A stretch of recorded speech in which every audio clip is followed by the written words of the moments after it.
I'm Spencer with the Home Builder Association, and just presenting here to the opportunity that we have for our own 401k. So I guess a little background. ICS has been part of us since I think 2008 on the health plan consulting, and they've done a fantastic job. And we've wanted a 401k of our own for many years, and I've been asked by so many members when we're going to get one. And it was honestly the laws weren't allowing it until now.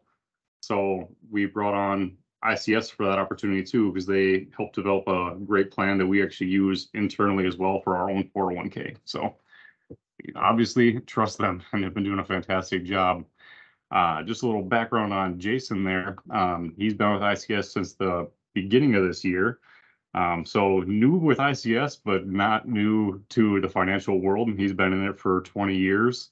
So I can't remember where you were before, or was it Jason? I spent the bulk of my time with American Century Investments. That's right. On the asset management side. Yeah. So very familiar with all this.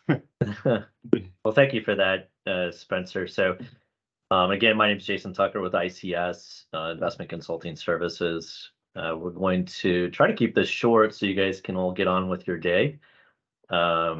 We just have one goal, really not to put you to sleep, but we'll have, again, 15 to 20 minutes just to give you an overview of this really important benefit that's available to any member of the HBA. We'll leave a little bit of time at the end if you have any questions. But again, certainly you'll have all of my information that you can jot down if there's any follow-up questions.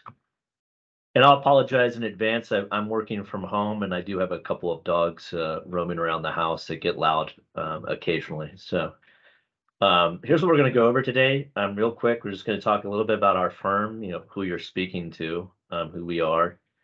We're going to talk about traditional 401ks, just roles, responsibilities, and just some potential issues with those for small and mid-sized employers.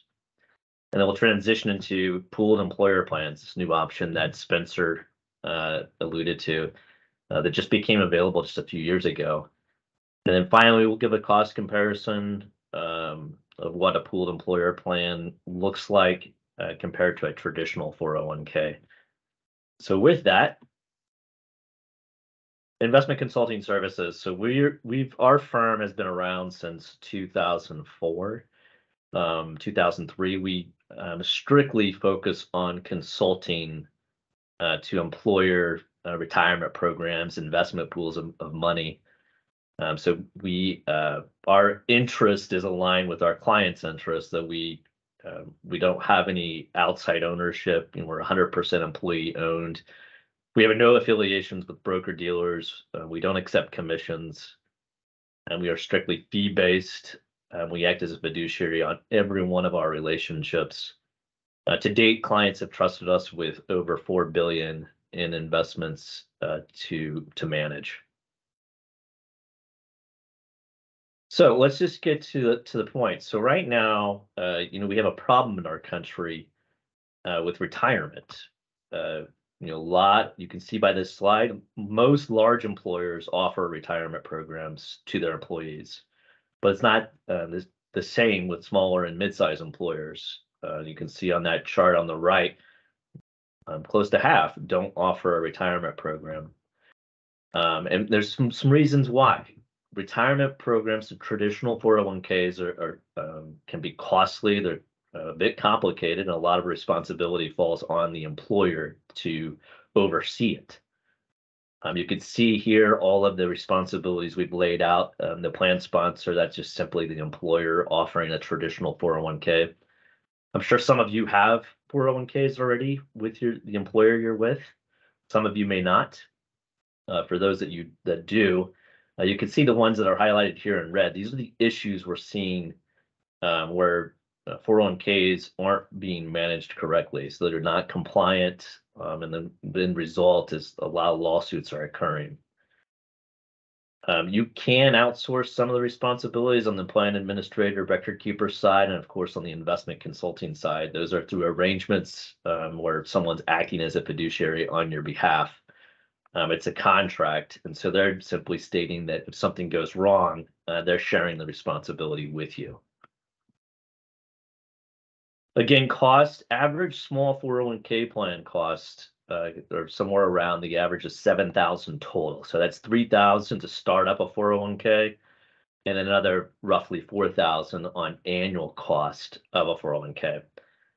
So this is the problems. These are the issues that have existed. And so Congress did something really great in the end of 2019 through the Secure Act that was passed, setting every community up for retirement enhancement. They allowed for a new option. It's pooled employer plans, what we're going to discuss today. Pooled employer plans are allowing multiple employers of every different type. There's no requirements to join a pooled employer plan. So any employer can join. There's no commonalities. In the past, there was what was called a multi-employer plan, a MEP. That never really took off because of multiple reasons on liability and also plan design. I won't get into the boring details of that, but the PEP was launched, a part of that Secure Act in 2019. It took the industry a couple of years to get ready, so it was really rolled out late 2021, and we've really started seeing it take off in 2022 and certainly in 2023.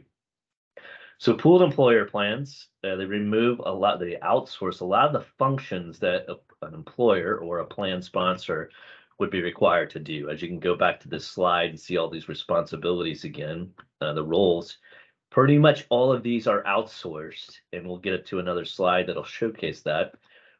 So the fiduciary responsibility as the employer, that has been all but removed from the employer's plate. Which really decreases the liability of having a 401k offered to your employees. So our PEP has both a 316 administrator and 338 investment consultant. So we oversee that. ICS is a pooled plan provider. So we constantly shop everything around and make sure the fees and services are competitive. Again, high cost PEPs are significantly lower than a traditional 401k. That's even if you're starting up, or if it's you have a traditional 401k and you want to roll into a PEP. Here's a breakdown of the responsibilities you can see under the single employer plan, the traditional 401k plan, versus the pooled employer plan. This is what I was talking about, how all of the responsibilities are shifted, and you can see that in the green on the right-hand side. Everything is pretty much falls onto the pooled employer plan. So as an employer, your requirements are to provide census data. That's just the details around each employee that you have, and then submit your contributions via payroll. You're also required to select and monitor the pooled plan provider, which is investment consulting services. That just simply means that you're meeting with us on a regular basis and you're understanding what we're doing with inside the plan. Joining a pooled employer plan does not mean you give up control. You get to still decide what your plan looks like. So you're not commingling your funds with other employers. You are part of a bigger plan, but you still get to control your piece of how you want to design it. So you get to set your vesting schedule, your matching contributions, whether you want loans allowed, if you want to do profit sharing, auto enrollment, all of these things we can help you think through if you have questions around that. But you are still operationally separate. So at any time, if you decide that you want to leave a pooled employer plan and go back to a traditional 401k, you can do so. You are not locked into anything, in other words. In terms of investments, we've laid out basically three options for participants. One is for full control for participants that want to select and manage the investments. They can pick from this list of a preset menu that we've come up with and we monitor. For employees that don't want to make a decision, they want help, you can simply have them select a target retirement year, so the year they're trying to retire. Inside of those strategies are very diversified portfolios. And it's kind of a sit and forget it approach. As the employee, the participant gets older, the portfolio becomes more conservative on their behalf.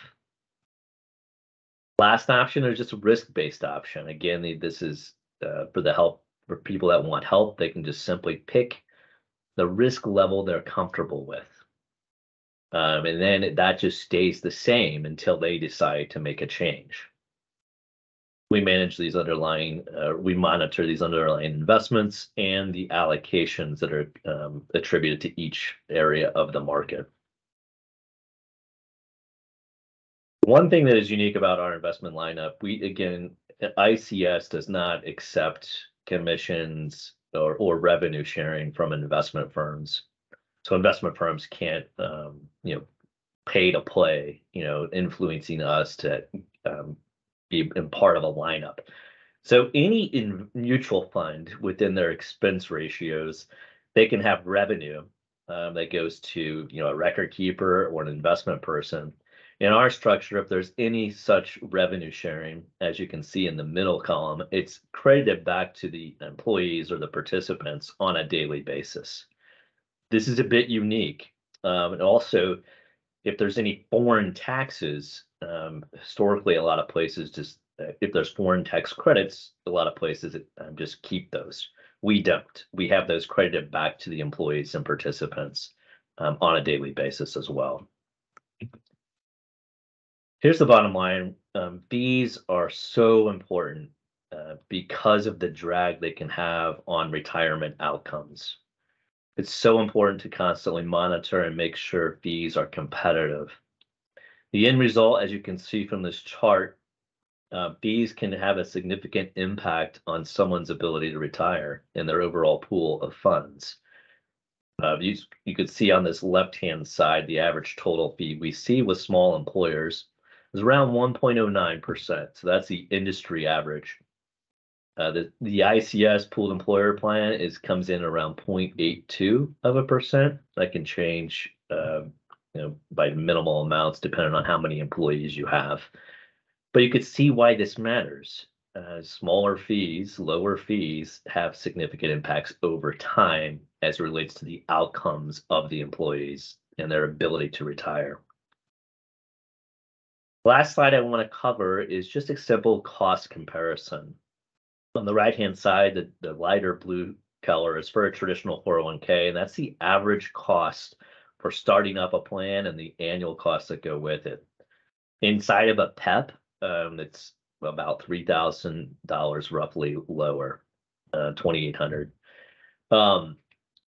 And some things that if you don't have a 401k and you're thinking about joining a PEP or starting a 401k, there's some really nice tax credits that are available to you, a part of the Secure Act.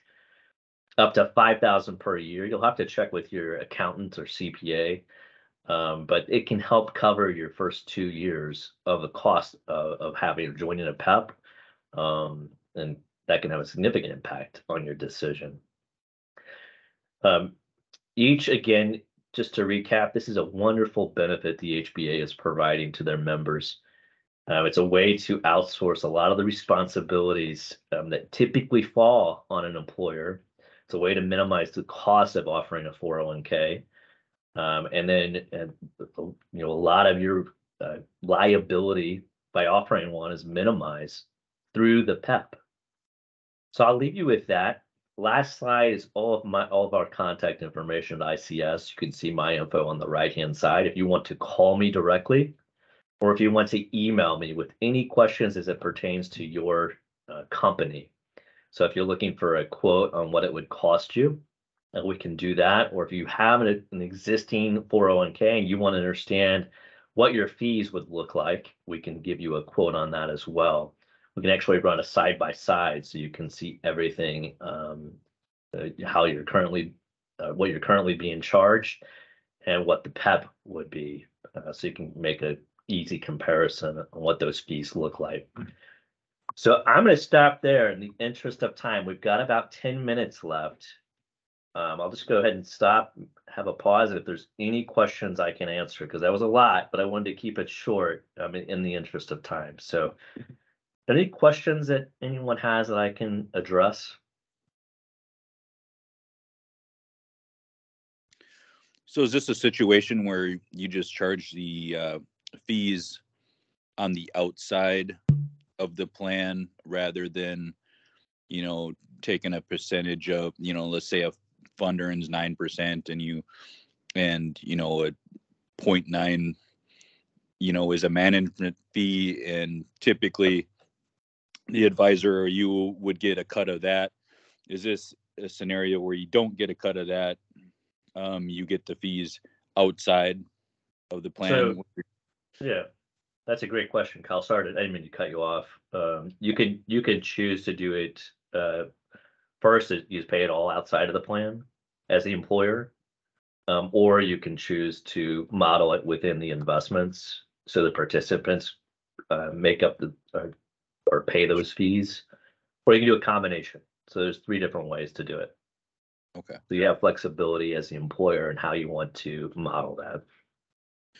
Is your fee, you know, I know I've looked into this recently, so I'm a little familiar with it. Is your fee roughly like 40 basis points or something? That's right, for ICS.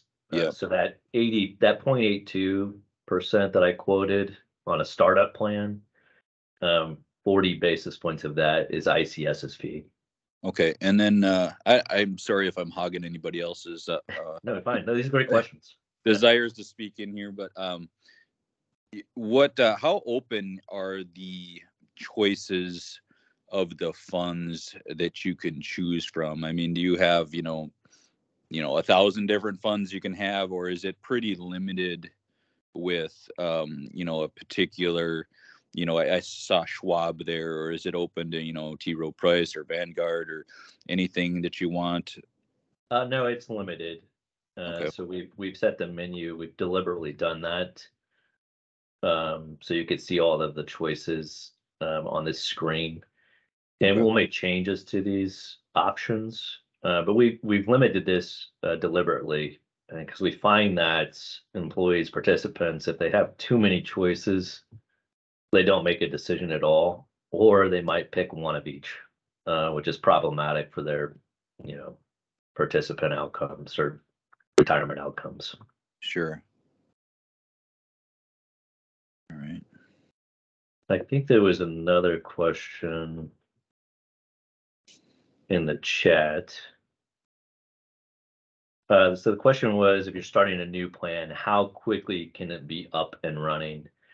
So if you're starting a new plan, or if you are transitioning from a traditional 401k to the PEP, either scenario, you're looking at 3 to 4 months on average.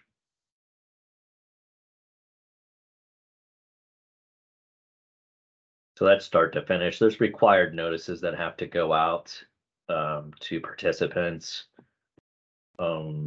payroll. So we have a whole onboarding process. If you choose to start into the PEP, you get assigned an onboarding specialist, and then you get assigned to a relationship manager to help you make sure the design of your plan is what you want. So if you don't know what you want, they can help you think through that. And then if you getting your payroll integrated or set up to have it so it's automated, you can do that as well with them. One other question: if your plan is audited, does the PEP? So audits are a really good question, Heidi. So each employer that has, I believe it's 120 or more employees is required to go through an audit. If your company is required to do an audit, joining the PEP, you have a significant savings. For the first 2 years, your audit costs are capped at $2,000 per year, which I don't if any of you have gone through an audit on your 401k that you have, those can typically run anywhere from $10,000 to $20,000. After the 2-year period, the audit cost is it's shared by the participating employees that are in the plan that are required to go through the audit. But the PEP itself is what is getting audited. So the pooled plan is being audited. So if you're part of that and you have that requirement, those would break down to. If you're not if you're not eligible for that audit, so if you have less than that 100 employees or 120 employees, then you don't share that cost. You're not required to pay that cost. Great question. All right, any other? I was going to ask one thing too. I think I remember when I was sitting down with you, you talked about like you're actually required to like shop around, right? Every Yes. so X years. So I mean, even if let's say this is something you're just curious about and want to see what it looks like. I mean, I think it's every 6 years you said. Does that sound right?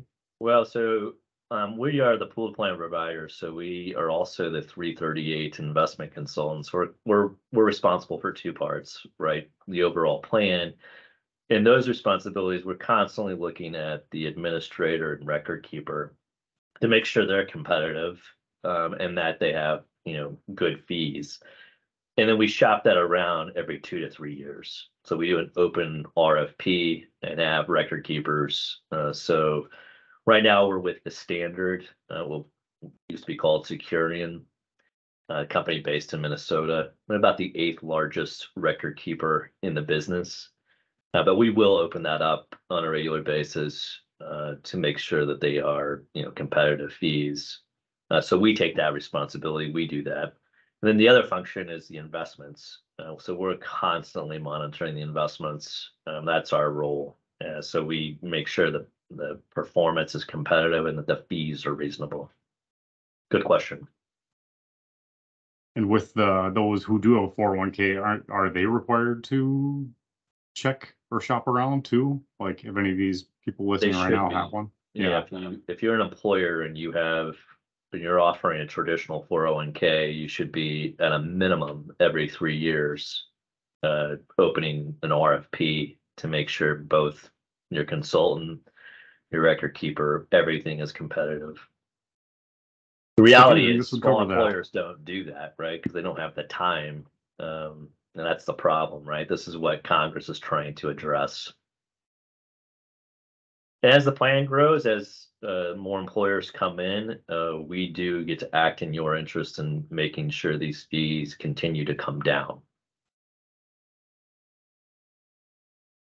All right, so please do keep my info if you have any, if you want to talk further as it relates to your specific company, or if you just have any other questions. I'm going to show up my info again.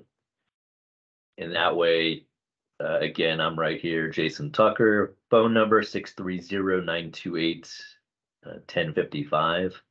And then my email, jlt@invcons.com. So don't hesitate to reach out to me if you'd like to speak further. I'm going to be in Fargo once a month, probably for the next 6 months. So we have an active presence up there. As Spencer mentioned, we manage, or we run their health and welfare fund. So we're out there at least on a quarterly basis, but I'm out there mostly on a monthly basis right now. Again, thank you all for the time. If there's no additional questions, Spencer, I don't know if you wanted to add anything, but thank you again for taking the time out of your day to join us. Yeah, appreciate you all coming in. I didn't know if anybody want the slides that we just went over with that. If that'd be helpful, I can email those out to you as well.